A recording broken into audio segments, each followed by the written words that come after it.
All right, what is up, everyone? Welcome back to the RePHIL studio. As always, let's refill to 99.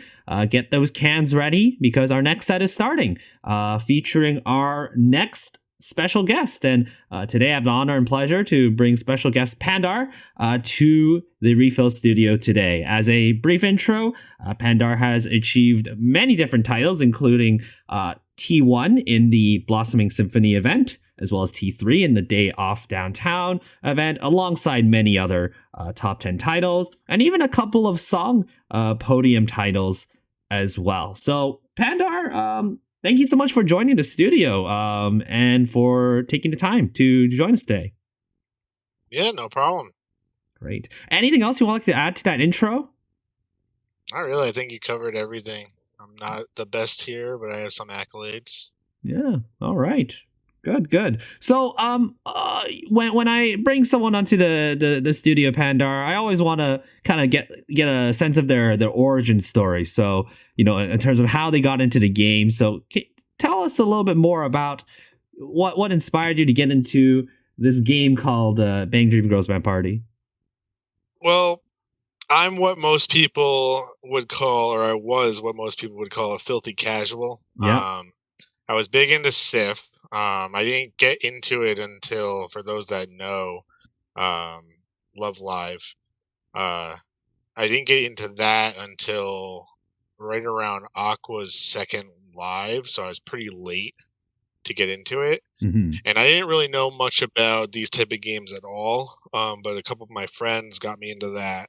And I remember when Bandori was coming out, one of my friends was like, "Yo, are you gonna play Bandori?" And I was like, "I have no idea what that is." Mm-hmm. So he's like, "Oh, it's this other game," and I'm really big into like the Seiyu and the live performances, so I knew some of the names. So I was like, "All right, I guess I'll check it out." So I re-rolled. I looked into some of the characters. I was really fond of the shy characters back then, so I really liked Rinko and I really liked Remy. So off the initial banner, I really wanted Remy and I really wanted one other character. I didn't really care who it was. So I re-rolled for like 5 days. Finally got Remy and Saya. And at the time I didn't really care about Saya that much, but I was happy to have Remy, but I didn't play like at all.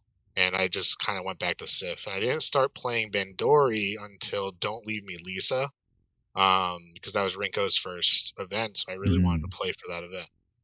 And that's kind of the story of how I got into it, because I kind of played that event. I ended up T1000 that event, and then I realized I really enjoyed playing with other people, which is something that Sif and Love Live in general didn't really have other than the verse game mode event type. So I really enjoyed just playing with other people. I thought it was really cool. So I got hooked immediately on the game, and I've just been playing ever since.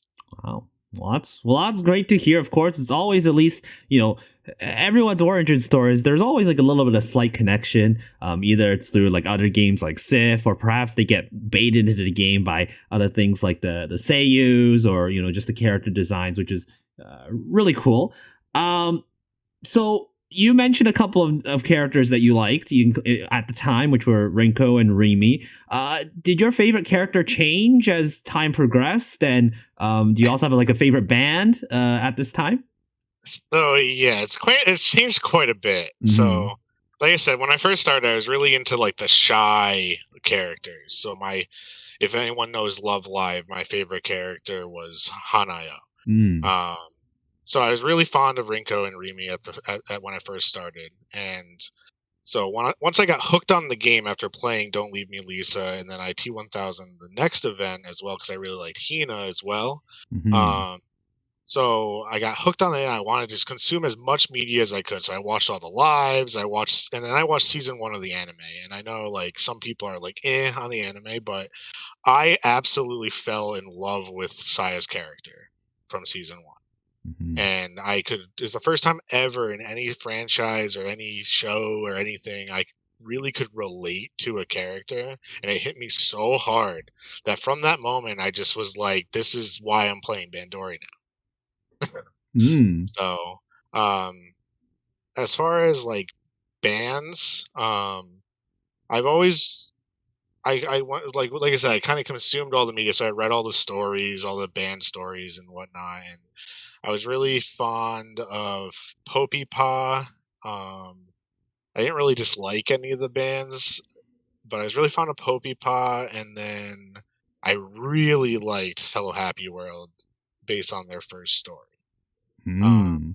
so I still, out of the original five bands, I still say my favorite is Hello Happy World, although I really like Poppy as well. Hmm.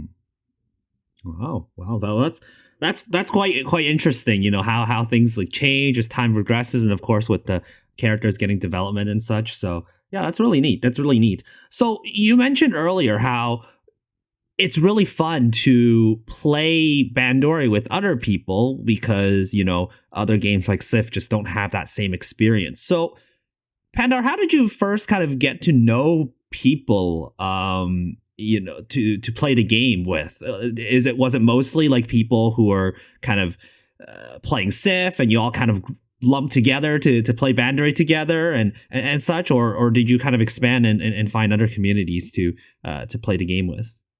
Well, yeah. So this is kind of interesting as well because like everyone knows the tiering community and Uh stuff huh. like that, and the Discord tiering community at least. And when I first started, I kind of just played with my friends, like me and one of my friends from Sif back then. Big Sif whale. His online name was MB737, and we played a lot and he ended up helping me a lot T10 my first event, which was the Fireworks Popipa event. Mm. And I played with a lot of my friends that I carried over from Sif, even though not a lot of them were super into the game. But I just enjoyed playing the game. I enjoyed seeing some familiar names, but there wasn't a lot I recognized. And it wasn't, and I kind of just played pub. Like I didn't know pub court exists. I didn't know any of the Discord communities exist. I just played straight up multi live for probably until double rainbow. So what's that, a year and a half Yeah, something around there. Yeah. ish? So I played about a year and a half just straight up pubbing. And I got to know some of the names, like the common names that were T10ing, even though I didn't know who they were. I just recognized the names. Things like I Eat Your Papers and Noir and some of these other big names, Bin, right? That are common names nowadays. But yeah, it wasn't until Double Rainbow that I found out about this Discord community and pub court in general. And then from then on, I started getting into multi lives and pub court, and I ended up joining my first tiering server was my own.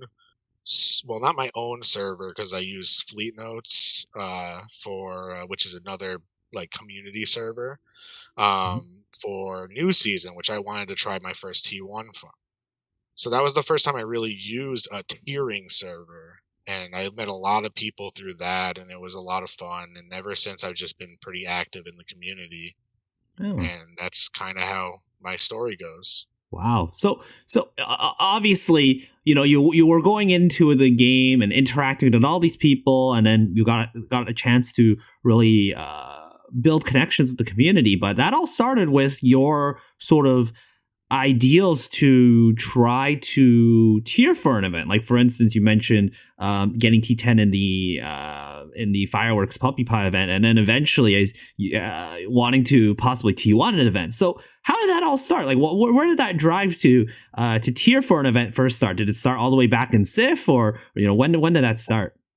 Yeah, so Sif, I was never like, I was decently well known in the Sif Discord. Mm-hmm. I was not I mean, I was a whale, but I wasn't like what most people like consider a whale. Like I was probably under the quote unquote dolphin terminology. Mm-hmm. I bought the monthly packs and like that's about it. I never bought any jewel packs or anything like that. And I was never a tier because to me there was no reason I never understood tiering high because Sif doesn't have titles or anything like that. Yeah. So I would tier top 1200, which was the highest you could go to get the max rewards, and that was it. And I was content with that. And I had fun with the game. And it wasn't until Bandori that I was like, oh, there's these titles and I can really show off my achievements. And that added another layer. So I never thought about tiering T10 before. And going into Fireworks Festival, I had saved up probably about 2.5 G's worth of stars, just free stars from playing the Mm. game. And I told myself I was just gonna. Most importantly, I just wanted Saya. And if I didn't get her, I didn't get her. But at the end of the day, I just wanted to use as many stars as I could to try and get her.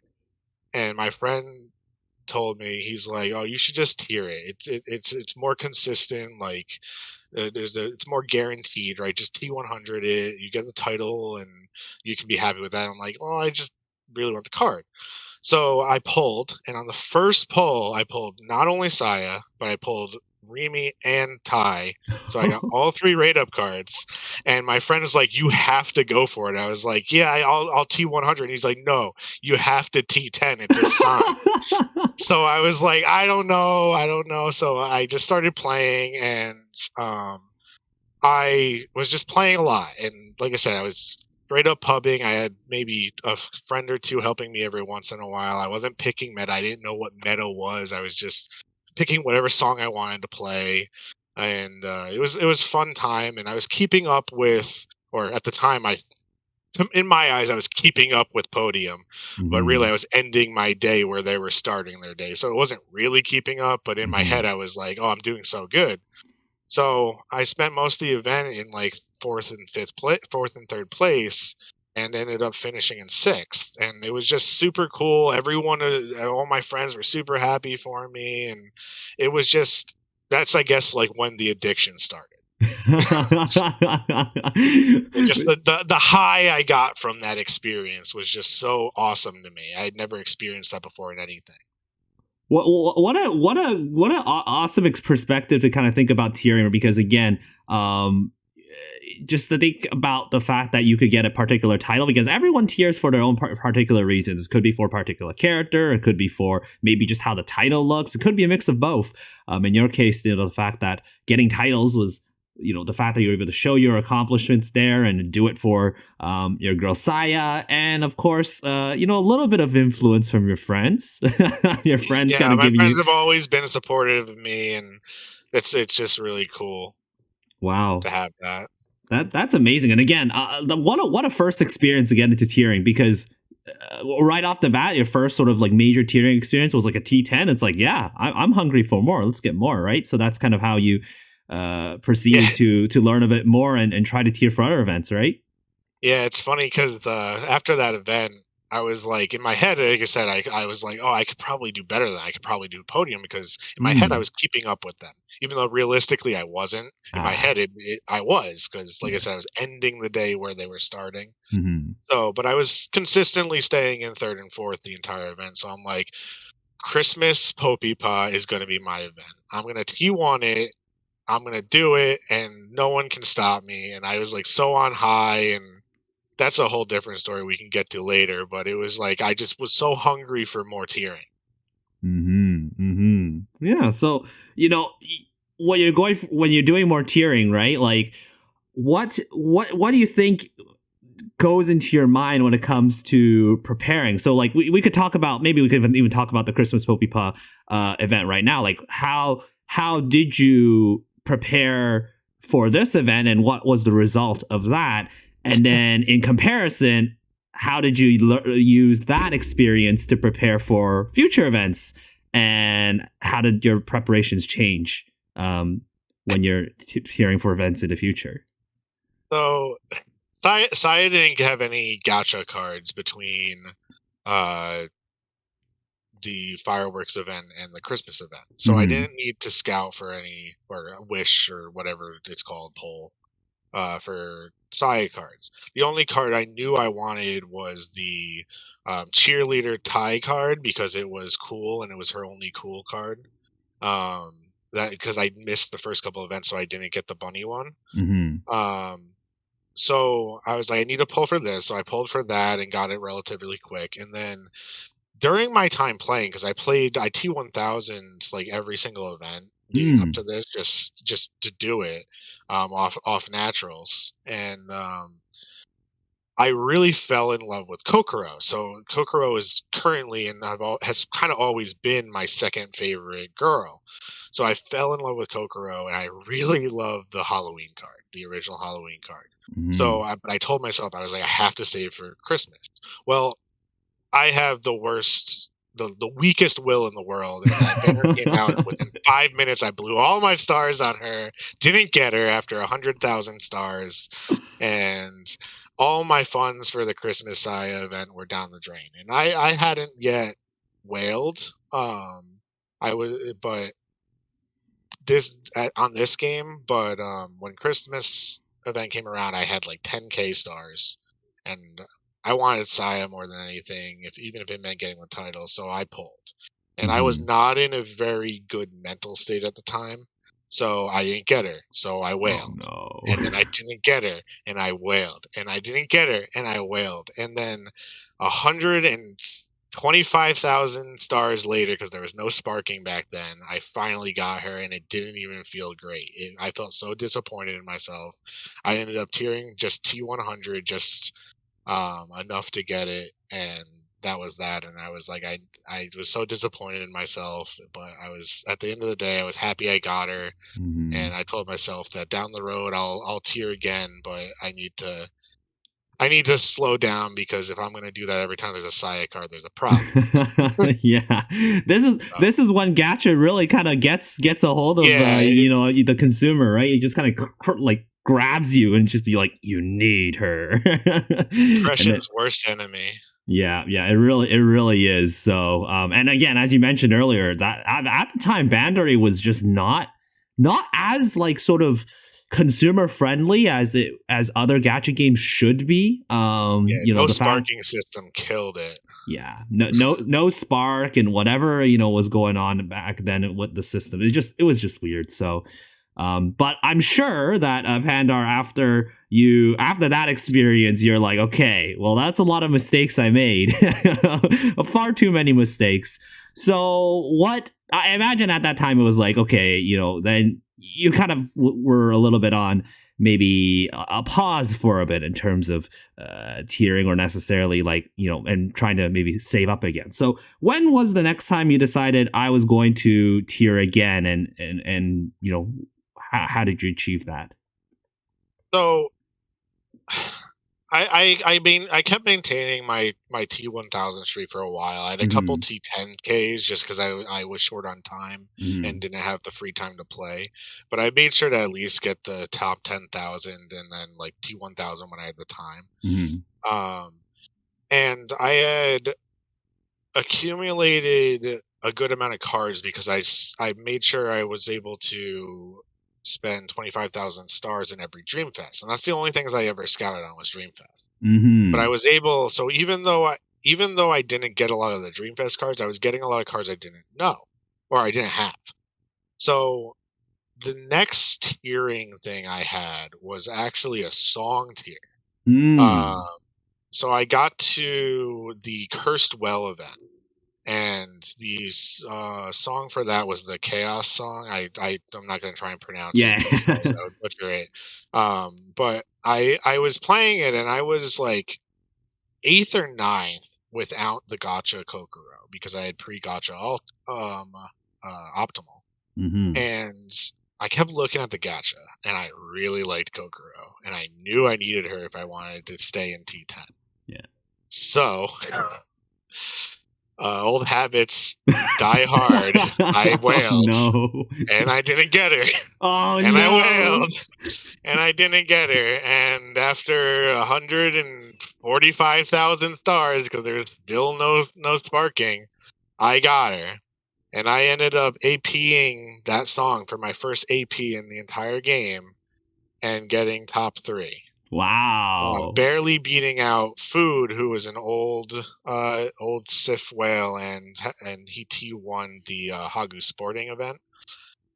So I barely beat him out because he also AP'd, but I accidentally opsed. Oh. So the Sports Hagu card is a perfect lock card. Mm-hmm. So my only AP run, not only was it optimal order, skill order, but during the Hagu skill window, I accidentally hit a great, which put it inside the skill window and turned it into a perfect. Um, so, and because this was like the first time I was in PubCord kind of talking, um, I was like talking about how I AP'd it and like I didn't, and they were like asking me what I did because obviously they knew that I had opt something because I was above the max score. I had no idea. So I'm like, oh, I just AP'd. I'm so stoked. I beat Food. Like I really respect Food because he was a good player, and like it got to the point where apparently there was questions on whether they were going to ban me because I clearly had no idea what I had done, and it wasn't until either Katon or someone else actually replicated my run and realized that it was probably just an accidental grade during Hagu's window that they were like, okay, then he just accidentally did it. Accidentally suffering from success, I suppose. Yeah, so that was my first experience with song tiering. Wow. And then the same team was pretty much used for days during the Distant Park event, the child Hagu Kasumi event. So I got that Kasumi luckily very quickly. Or no, the Hagumi very quickly. I did not have to wail for that one. Mm-hmm. But that event was relatively dead. So I actually played days enough to get close to T10, and while maintaining T1 for a majority of the event during the for song, but I stopped playing because I didn't really care about the T10, and that's when League of Legends came out with this Teamfight Tactics game mode. So I was playing that the entire event. And it wasn't until the last day when someone messaged me and was like, hey, you have to play. And I'm like, what do you mean I have to play? They're like, if you don't play, I'm going to boat you. I'm like, what kind of threat is this? So I jumped on and I started playing, and I was playing Fua time because I wasn't very good at the game, so I couldn't EX a Tuesday at the time. Mm-hmm. I mean, I say I wasn't very good at the game, but I guess I was able to AP certain things, but I couldn't play EX consistently. Yeah. I wasn't consistent at the game is what I should say. Mm-hmm. And I was able to maintain T10, but I guess within the last 40 minutes of the event, a big Japanese tier named Naboshi actually boated me from T1. And he announced his retirement from EN using his in-game comment. And I was pretty upset about that, but at the same time, I didn't really try to ops the song or AP the song or anything. So it was like, okay, I'm just happy with my T10 and my T2. And that's kind of how that event happened. I didn't really have to spend that much because it was such a dead event. And it had Saya in it, so it was still a Saya event. Hey, win-win, right? You don't have to spend that much time on it, and you had your League of Legends and your other commitments too, and I was able to get the titles despite a boat at the end. But it's quite interesting. Every time I bring someone on the studio Pandar, they talk about song tiering. It's always like really fascinating because it's very different from event tiering. All like the terminology you have to talk about, like optimizations. A lot of guests have already talked about optimizations already, but like stuff like that, and like just the amount of time commitment and sort of the preparation you do beforehand is always so different. Yeah, and I had no idea what optimizations were back then. I just tapped notes and hope it was enough score. Yep, exactly. Just hope and pray you get the right the song or sort of score order and such, right? So yeah. Obviously, Pandar, you've done a lot of song tiering. Like after that experience of song tiering, you went on and get a lot of titles. 2 T1s, 2 T2s. I believe 1 T3 and 6 T10s. So it's actually 2 T3s now. 2 T3s. Because I somewhat recently T3'd Photograph. Okay. So that was the only song in that event that I really went for. I didn't really play the other ones that much. But yeah, it's 2 of each podium placement. Yeah, nice. Which one out of the ones you got? Which one you think was your favorite title out of all those song tiers? I think the first one, even though it wasn't very contested, the nostalgic rainfall event, I was really happy to get that one because it was Hmm. finally the one that I finished the T1. Like I said, it wasn't like there was competition. T2 had the team, but they weren't going to optimize. Like they didn't really know what optimizations were. So, Hmm. and on top of that, one of my friends, Nero, also T1 the event. So it was cool to share a T1 title with someone that I consider a friend. Sure. So it was really special to me. The second T1, which was the I Found a Smile during the summer Hello Happy World event. Again, it was another event that wasn't super contested, but it was like I played it a lot more casually because I had already had one. So if I had gotten voted, it wouldn't have felt as bad. But definitely that first one, Nostalgic Rainfall, felt the best because it was finally like I climbed this hill and finally got in the title. Satisfaction of being able to overcome quite a few obstacles throughout the journey, and then, as you mentioned, being able to share a particular sort of achievement with friends that you find dear, and I think again, it really makes a lot of sense in terms of which events you feel most accomplished and proud of. Yeah. Hmm. Um. For those who may not be familiar as much between event tiering and song tiering, what would you say is like the main difference between the two? Uh, And also, like, if you had the choice, which sort of tiering would you prefer?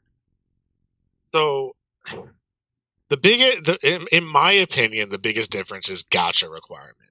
Hmm. Because you can tier any event without optimal teams. Most people who T1, especially on EN, don't even have close to an optimal team. Or I mean, I guess it's more common now, but back then no one ever really had. Sometimes people were podiuming with 3-star centers in certain events. Oh, it was like not the most requirement. But for song tiering, if you don't have the optimal team, you pretty much don't stand a chance at T1 or even podium sometimes. Hmm. So the gotcha requirement is so much higher, which could lead to being a lot more expensive. Especially back then when there was no sparking, there was times where you had to spend way more than a spark just to get one card. Hmm. So although some event T1s might be 5, 6, 7 Gs, depending on your gotcha luck, you could be spending just as much on the event. And God forbid it's a CL and you have to actually grind the event too and use stars to get challenge points. Hmm. It's like it could get expensive pretty fast. Um, but I think just in general, like I personally believe that anyone that has the time and money, obviously the funds is a big part of it, can tier high in a Bandori event. But the what it takes to do a song tiering high in some events, like you actually do need to be able to consistently um, at least FC songs. Um, and a lot of times you have to also AP those songs. So the skill requirement is also a lot higher, in my opinion. Hmm. Hmm. Yeah, definitely. I Uh, think, in exchange of basically the amount of time spent, because you really, like, if you're really lucky, you really don't have to spend like any time on song tiering.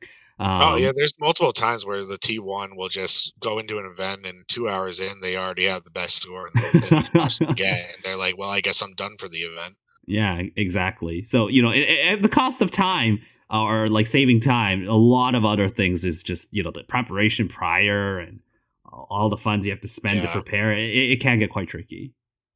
yeah. Uh, And I guess to touch on your second part of that question, I definitely prefer song tiering more. mhm. Um, I'm not the best like regular tier. I mean, I know I have a lot of accolades to show for it, but I can't do these crazy hours that some of these other tiers do. I mean, I Yeah. we just had this crazy event, one of us, and the top one and top two, Sino and Scarlet, just were unbelievable. How crazy they were going for that event. and it was really fun to watch that. But I can't even come close. I think the longest I've ever gone for is 23 hours at a time, and I Yeah. just crashed so hard. Yeah, So, like I was actually going to mention, like, maybe in the future we'll have them discuss what happened and their experiences in one of us over in the podcast. But wow, yeah, that event, pretty decently long event, and they basically played down to the wire. oh yeah, Um, no, it was right up until the end. They were both in some pretty questionable states. I was talking to both of them at the time, so they were putting their all in it, and I don't think either one of them left anything left on the court, as some people might say. So it yeah, was really, it's really was a treasure to watch. And although unfortunately someone had to lose, I mean, to me they're both winners. So definitely. Again, that's sort of the stamina you need for an event tiering is quite massive, because it really is all, at the end of the day, it's all really a big time commitment. So as long as you have that resource, and you're willing to do it, yeah, event tiering yeah. is there as well. So Yeah, I guess I have a lot of experience, but I also just have so much respect for a lot of these high tiers because mhm. like I said, the amount of hours some of these people can go and is just incredible to me. Yeah, So exactly. Hey guys, it's Phil here. Hope you're enjoying the episode so far. Just want to give a few announcements. First of all, a reminder that RePHIL Studio Podcast is now on Spotify, Apple Podcasts, and Google Podcasts. So definitely check them out, give them a listen, give them a rating, spread the word. All your support by listening to the podcast is greatly appreciated. If you really like the RePHIL Studio and would like to support my content, feel free to join the Filler Nation by either subscribing to my Twitch below or by joining my Patreon, which is very flexible. There's a lot of sort of tiers that you could support me. Any support is greatly appreciated. And once again, thank you all so much for listening to the RePHIL Studio. Another thing is we have a new YouTube channel that will hopefully feature a new sister project to the RePHIL Studio podcast, as well as other fun Twitch streams and highlights. So check the card above if you would like to subscribe to it. It's only a click away. And lastly, feel free to join the Anga Academy Discord server, where our podcasts are recorded live. You can also interact with special guests featured in the podcast, as well as contribute to the studio question that is discussed every podcast episode. Thank you all so much for your attention. Let's head back to the episode. Let's talk a little bit more about your event tiering, because at one point you decided I was going to tier the very first Morfonica event and get T1. So, obviously that was, I imagine that was probably your first ever thought of T1 since whatever Dark Ages happened in Christmas Popipa. But I guess well, maybe no. well, there's more to that story. So my next T1 I really wanted to go for was New Season, Mm-hmm. the Saya Tai event, and this was right when I was like I said, right when I was kind of new to tiering servers, and I heard about the a tiering server on Twitter because like I said, I wasn't really big into the Discord scene, and I had a lot Mm-hmm. of people that were like mutuals, I guess is the term, on Twitter that were into the tiering scene, and I had heard about the server that was used for Double Rainbow, and they were reusing it for this. Or I didn't know they were reusing it for the event, but I had reached out to I Eat Your Papers, who I knew the name of because he was the T3 in the fireworks event, the one that beat me out. Well, one of the ones that beat me out for that, even Mm-hmm. though I wasn't going for it. So I don't consider it a vote because I wasn't going for it. Mm-hmm. I just want to add that disclaimer in there. And so I had reached out to him and asked if I could use his server because I didn't really know anyone. I didn't know what it was like to build a server or anything like that. But I knew I just wanted to do this, and reached out to him, and he told me he had already had someone who requested it. So I asked who it was, and it was this player named Airborne who had T10 the Penguin Kanan event. And so I reached out to them and asked if they were really set on T1 because I was also going to go for it. And if we could come to an agreement, that's fine. If not, I'll just tier against them and I hope I can put up a good fight. And they were like, "No, I really want to do this. I'm going to retire after this event." And I was like, "Okay, that's acceptable. I respect that, and I hope we can have a fair fight." So I had no idea what to do. I figured most people were probably already in that server, especially since it was a server that was reused from a previous event. And I had Mm-hmm. no idea how to find people. I had no idea how to build a server or anything about meta or anything like that. So I posted on Twitter just like, I'm gonna go for this T1 for this event, and if anyone wants to help me, let me know. And this is when Matsuri reached out to me, and I had been mutuals for them with them for a little while on Twitter, but I didn't really interact Mm-hmm. with them too much.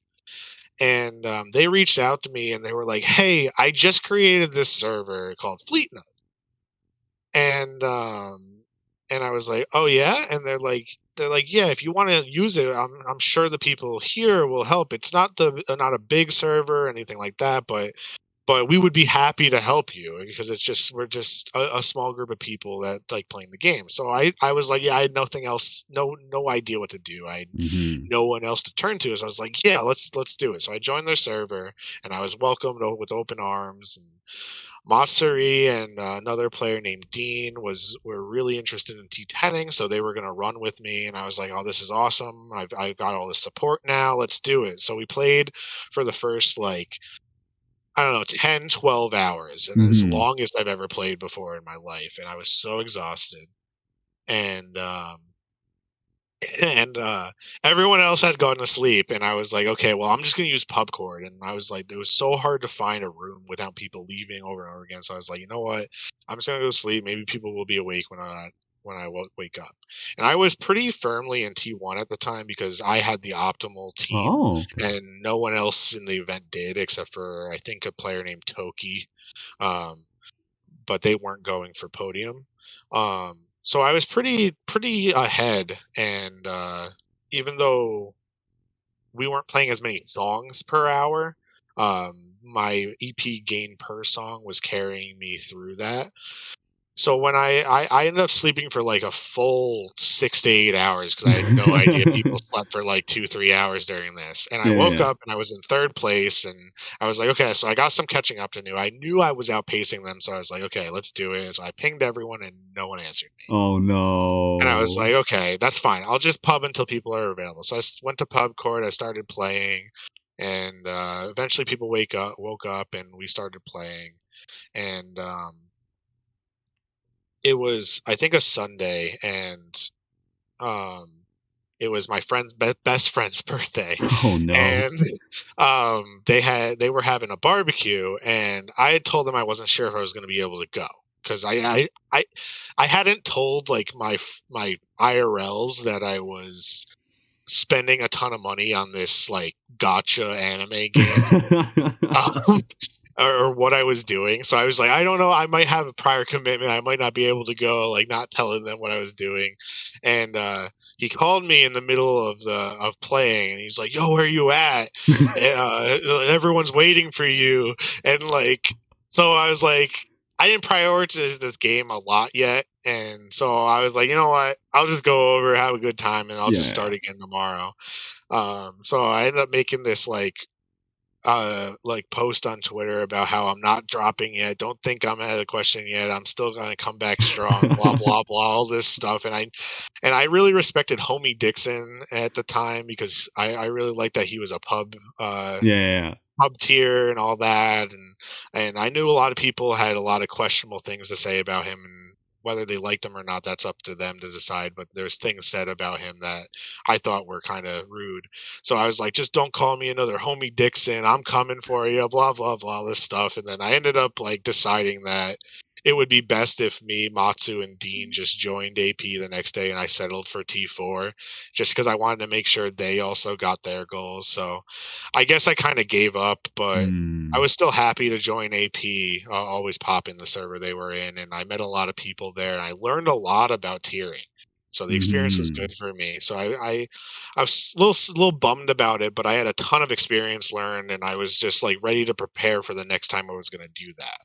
Yeah. So the next T1 I was going to go for was Day Off Downtown, and Mm.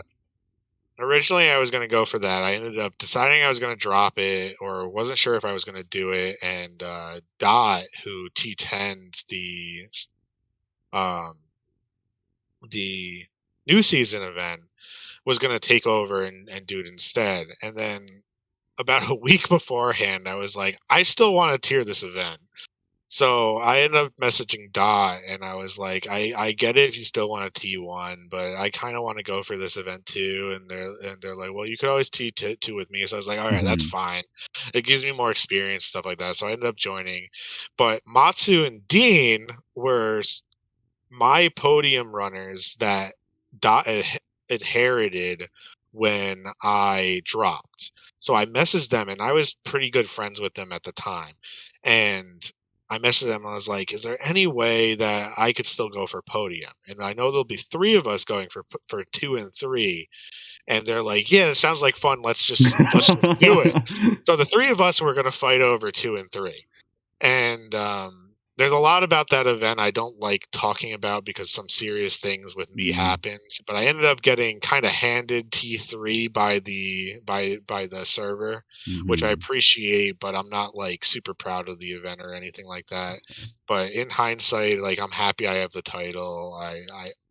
I don't like talking about the event, so I won't go into too much No, detail. that's no problem. No reason But to talk about yeah, events you're not but comfortable that with. was Yeah. that was like the last event I tiered for a long time. I didn't do any. I kind of dropped the game for a while. That event kind of shook me up a lot, and I had a lot of questionable thoughts about the tiering community in general. Mm-hmm. Um, so I kind of dropped the game, played a little casually here and there, but I wasn't playing a lot. And I guess I had started picking up the game again around Christmas Hello Happy World. Mm-hmm. Um, and I wasn't gonna tier like anything high. I was just gonna play casually. I wasn't gonna like super whale or anything. Maybe grab a couple song tiers if I had the team already and stuff like that. And I'm in a Discord server called Simpcord that was primarily Bandori based a long time ago. Originally, it was made for the summer Pasupari event, and it just turned into a general uh, server for a group of friends. And we were talking one day in Simpcord, and we hadn't really heard much about the Blossoming Symphony event. And I remember when it got announced. Like I said, I wasn't playing the game at the time, but I was Mm-hmm. super into Morfonica. I really liked their aesthetic. I really liked the characters. I really liked the saves. And I told myself like I wasn't gonna come back and tier it or anything like that, but I was like super into them. And so when I got back in the game, it was like maybe a week or two before the event. Mm-hmm. And like I said, I wasn't planning on tiering anything.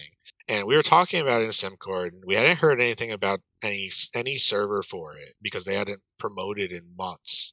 And um, a couple people, me, one of my friends, Shades, one of my friends, Kev's, we were all talking about another person, Aqua. We were all talking about how we could probably just snipe it, and I was like, you know what? I have time off to use. I'm in a good financial state. Let's just do it. So, within a week, we made this small server that had a Mm-hmm. lot of like boomer whales in it that were just like down to help me on a short notice. And it was like maybe 30 people. Yeah. And so after a couple days, I didn't even make like your traditional server. I didn't put in tiering rules. Everyone had access to everything. Like basically everyone had admin powers. I didn't care. We were just gonna chill and tier. And then a couple days before the event, the other T1 runner messaged me to tell me they were dropping, and they had a couple runners that were wondering if they could join my roster. And I was like, I guess. So within like 2 hours, we revamped the entire server to be an actual tiering server. It went from like 30 members to almost 200 members, and next thing you Mm. know, I was on my way to a T1. and it was the best experience I've ever had. The people I ran with were a pleasure. Like, it was the most fun I've ever had. My friends were super supportive. No matter how many times I doubted myself during the event, I never quit. I didn't have the best rates. Like, you look at my graph and it's like not that great. Mm-hmm. But I mean, I had a lot of fun. Um, we watched a lot of shows and stuff like that, and I met a lot of people that I'd never talked to before, and it was just really fun. I was doing it for a band that I really liked, even if it wasn't Saya, it was still close, and yeah, it was just great experience. Mm-hmm. Mm-hmm. Well, So yeah, Pandar, honestly, again, thanks so much for sharing so much about, how that evolution of that T1 got, right? A lot of sort of obstacles, a lot of mishaps along the way, and you shared a lot of personal stories too, which I greatly appreciate, being able to hear, because, again, ultimately a lot of things are not nothing is all like, roses and flowers. There's always going to be some steps along the way that there's some obstacles, but regardless, it's really, really awesome to hear that you were able to, things kind of aligned all well, and you were able to, set yourself up for success for that T1 and the very first Morfonica event in Bandori. So that's like I mean, you talk about titles, right? I think that's a yeah, pretty I mean, pretty nice title to have. I'm super happy I have it. I love that title. It's so pretty, and it just makes me think of all the support and fun I had during the event, and I just love it. Yeah, I was gonna ask if the fact that it's the very first Morphonica event, like the preparation you go into preparing for such an event is very different, because I imagine your first couple of hours in the event wasn't playing necessarily; it was trying to get cards. Well, yeah, I mean, we so me and my friend Kev's Yeah. we we got the Morphonica Gacha, all the cards during the anniversary, and we Hmm. were just grinding. We were like one of the first two to get to band rank 30 for Morphonica. We just played like nonstop until we got it, Hmm. and so we had all the area items, all the cards, and we were just like, we're set up perfectly for this. Why don't we just do it? Yeah. And yeah, so we all gotcha. Luckily, like, most of the roster, including myself, like, really lucky on the gotcha. Like, I it was like some people were soloing some of the cards like, I think Kev's got both 4 stars in his first pull. Like, it was just crazy how lucky everyone on that roster was that event. Mhm. I know a couple people who were a little bit less lucky, and my my thoughts and prayers go out to them. But no, it was yeah. I there was very little preparation that went into it, other than stuff that was unplanned preparation. Hmm. That's fair. That's fair. But regardless, even with that short amount of time, you were able to get all the necessary things done and prepare. And look at you go, right? T1, and yeah, that's all she wrote. So again, great stuff, Pandar. Thank you again for sharing. What was a very incredible journey, just going from where you started all the way to then, right? A lot of different experiences going through that sort of built towards this moment. So again, big congrats to you on that. Thank you, thank you. Yeah, yeah. So before we wrap up pretty soon, I'm just gonna quickly move on to talk a little bit about the studio question. So again, for those our listeners, every week we have a question that we discuss in the Anga Academy Discord server. About a particular question, and get some people to answer some of what share their thoughts about this particular question. So the question I asked this time was what would be your preferred event duration schedule and cooldown time between events? And a lot of people talked about other things like, having the old pacing back, being exactly a year behind JP. On the other hand, one of our old guests, Steve Evitz, would actually like the shorter events, but the shorter events should also come with actual competencies from Bandori and them being able to actually do their job, which obviously did not happen. But Pandar, I know you kind of talked a little bit about this question as well. So you mentioned some words about this, but what do you think about what would be your, if you were to run Bandori, what would be your preferred event duration schedule? I actually like the shorter events. I work a lot. Mm-hmm. My job is very sporadic as well as just very I work a lot. And Yeah. so it's hard for me, and it's hard for me to take off time off as well. Mm-hmm. And the shorter events make it so it's easier for me to take time off. Because if I'm only taking a couple days off and then I go into the week, have the weekend, and then the event's over, it's a lot easier than having to take a full week off and then possibly even having to take a couple of days off the next week. Mm-hmm. Yeah. So from a tiering point of view, I really like the shorter events. From a wallet point of view, the shorter events kill the wallet because you're Yeah. dodging so much faster. So for someone like me who's planning on multiple song tiers in the upcoming year, it's gets expensive very quickly. Mm-hmm. Even with sparking, it can be very expensive. Yeah, So, and in your case, right, it was also a matter of like, the fact that not only like the events were shorter, but then events started getting, mixed around here and oh there. You throw in gosh, an event like Title Idol, which was 13 days long, and you're like, yeah. man, what is going on? Like, this is just not healthy. Yeah, so I actually had the last week of the year off because I Hmm. hadn't taken any time off last year except for 2 days during Blossoming Symphony. Hmm. So I had the last week of the year off me, and originally we had everyone kind of speculated that the current event, Horror Night, was going to be that week, Hmm. and I was like, I might as well take advantage of it, and I was going to tier it with one of my friends. Uh-huh. Um, and I'm actually a mod in the server for it, so I was gonna leave the server and all that Yeah. because Hmm. and so they moved Title Idol up, and I'm like, okay, well, I guess I'm clearing Title Idol then. And then they made it 2 weeks. I was like, well, now I don't have the second week off. So after the first couple days, I was like, it's just not worth it for me to try and force it this 1 week and then hope I have enough for the second week to Yeah. carry through. So I Yeah. ended up dropping, which is fine.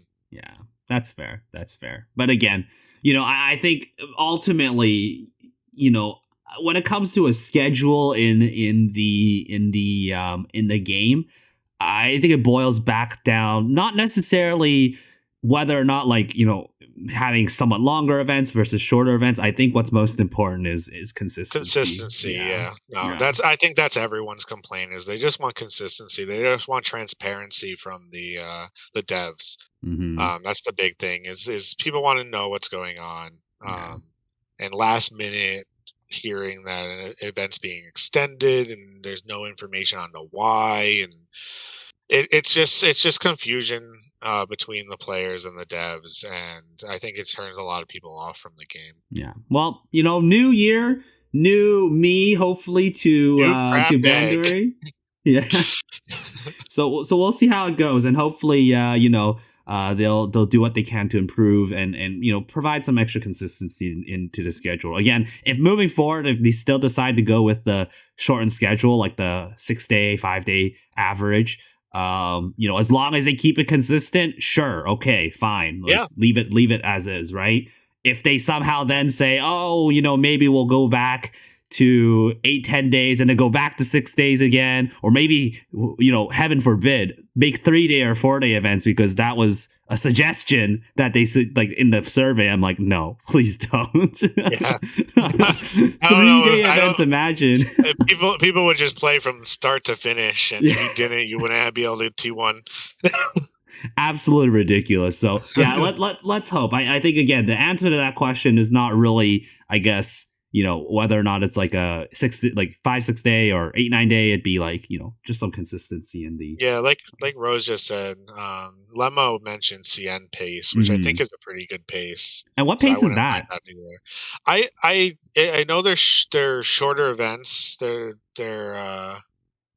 don't know exactly how short, but Hmm. they're shorter events. Okay. I want to say like 5 days ish or Hmm. something. Yeah, yeah, yeah, for sure. So, yeah, we'll see how that goes.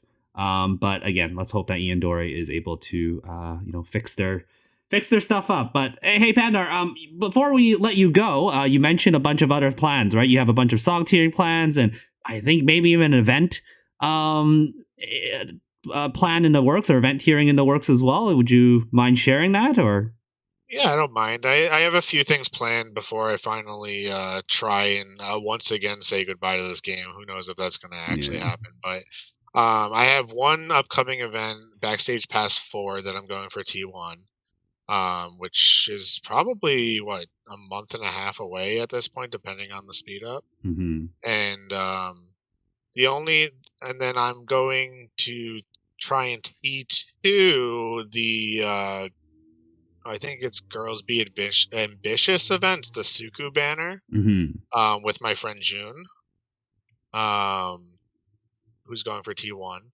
And then I'm gonna do the Hello Happy World medley. I don't know if I'm gonna tier the event or not. It depends, but I Hmm. definitely want to try and T1 the score for that. And then other song tiers, I really want to do High Five Adventure because it's my favorite song in the franchise. Nice. So I'm currently waiting for Dreamfest Kaoru for that. And then like I said, the medley, and then the new medley on JP, also not medley, sorry. The Team. new event they originally was supposed to be a verse live, but they changed it. I don't know if that's going to be a verse live on EN or not, but if it is, I will want to try to do the song for that too. I see. I see. Yeah, it's really weird because I mean, it's not only Ian Dory. JP Dory has experienced some really weird stuff as well. Like there was that one Afterglow. I think it was a team live that got changed to a mission live. Mhm. It's weird. Yeah, they just changed. Like I said, they just changed the current event from a verse live to a team live. I think. I didn't think team live at last minute. That is So super strange. yeah, there's something weird going on with verse lives because I don't think they've really had one in a while. Yeah, it's been a very long time. Yeah, so that's really strange. But either way, let's hope for the game to hopefully, again, for both versions to hopefully improve in the future. And Pandar, again, all the best in your tiering accomplishments. Hopefully, you'll be able to achieve them, and we're sure viewers or listeners in this podcast would be very willing to support you. Thank you. I really appreciate that. Yeah. So again, anyone who is listening right now, feel free to join the Young Academy Discord server. Links in the description below. Of course, in the Discord server, you could feel free to listen to these recordings live, as well as contribute to the studio question that we discussed. During this podcast. Again, every week's going to be different, and of course, be able to interact with special guests that are featured here. So. Yeah, honestly, Pandar, is great to speak with you today. Heard some amazing stories, both, those that, you overcoming some challenges and persevering, and all like the more positive stories of getting your accomplishments and achievements that you want. We even heard some pretty familiar names throughout the conversation because some of them were featured in this podcast. So, it really shows how pretty closely knit this community is. It's like, it's kind of hard to not mention a familiar name around here. But yeah, again, thank you so much for sharing your stories. Do you have any last words or shout outs? Yeah. I just wanted to say thank you to all my friends in Simpcord and Nats and everyone who's ever supported me in this game and outside this game. And I just want to say to everyone listening that if you ever feel like you can't tier, you can. It's not the hardest thing in the world. You can do more than you think you can. So you don't know if you don't try, and yeah, just if you ever have a goal in mind, do some research, plan for it, make sure you have the right amount of funds and time, and I just say go for it. For So sure. Never wrong to try, right? It's always you miss all the shots you don't take. So if you want to go for an event, go for it, right? You never know until you try. So great advice for sure. Great. Well, again, thank you all so much for listening to this episode of the RePHIL Studio. Our set has been complete, but hopefully you'll get your cans ready and you will refill to 99 on the next set on our next episode. But until then, thank you all so much for listening. Reminder that we are now on Spotify, Apple Podcasts, and Google Podcasts. So you might be listening to this right now on those platforms. But either way, thank you all so much for listening and take care. We'll see you on the next set. Bye-bye.